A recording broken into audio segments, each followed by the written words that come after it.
My brothers and sisters in Christ, in today's first reading from the letter to the Hebrews, we hear an exhortation towards hospitality and charity and purity of heart.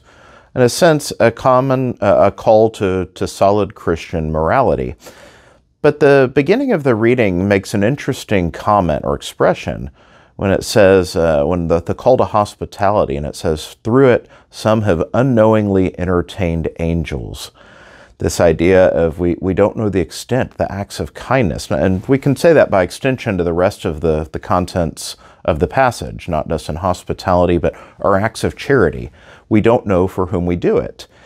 And so this immediately, for me at least, calls to mind two different other scriptural passages at extreme ends of the Bible. In the book of Genesis, we hear the story of Abram and Lot and the fall of Sodom and Gomorrah. And of course, while many scholars have tried to reinterpret the events at Sodom, what happens in that story is God threatens because of the great offense of Sodom, from which we get the word sodomy, but that's not the topic of today's video.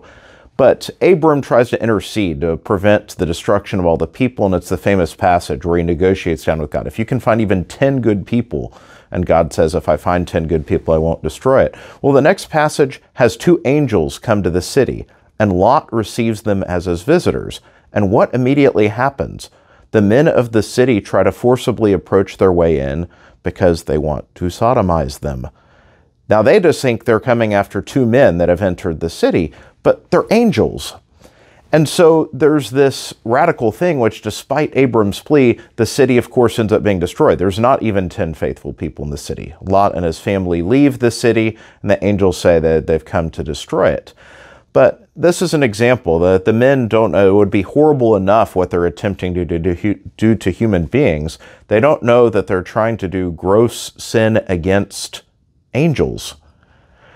Well, let's flip ahead to the end of the Gospel of Matthew. We get the separation of the sheep from the goats and the great judgment passage, where Christ constantly says, whatever you did for the least of one of these little ones of mine, you did for me. Or whatever you didn't do for me. This is a way of reminding us, all in light of today's first reading, that we need to be constantly mindful of the ramifications of the call to charity and morality for us.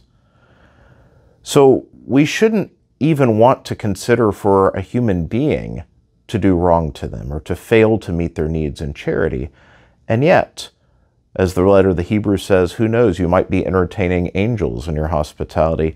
But even beyond angels, what we do or don't do for our brethren, we do or don't do for Christ.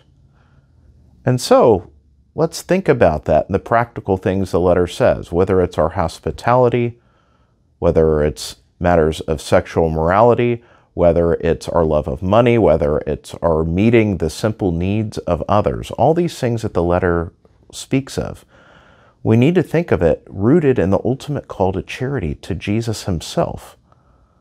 Today, the thing, that remark, that biting comment I'm going to make to someone with whom I'm angry, would I make that comment to Jesus himself? This lewd act that I'm tempted to do, would I do that to or in front of Jesus himself? The person that I refuse to help, if it were Jesus asking me, would I refuse that same help?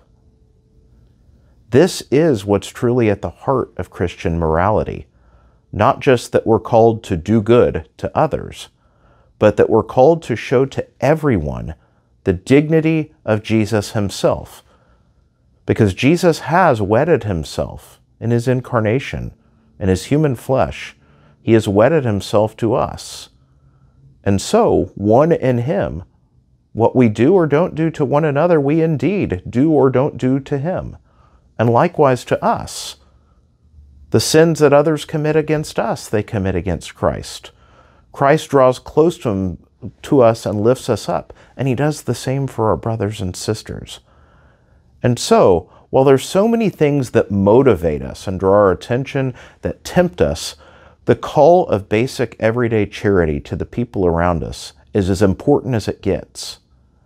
And if we can begin to truly see not just angels, but Christ himself and those around us, that purity, that pure dignity that I owe to my neighbor, then it changes the way I act, the way I speak, even the way I think. And that is where we can find true holiness. May God bless you all.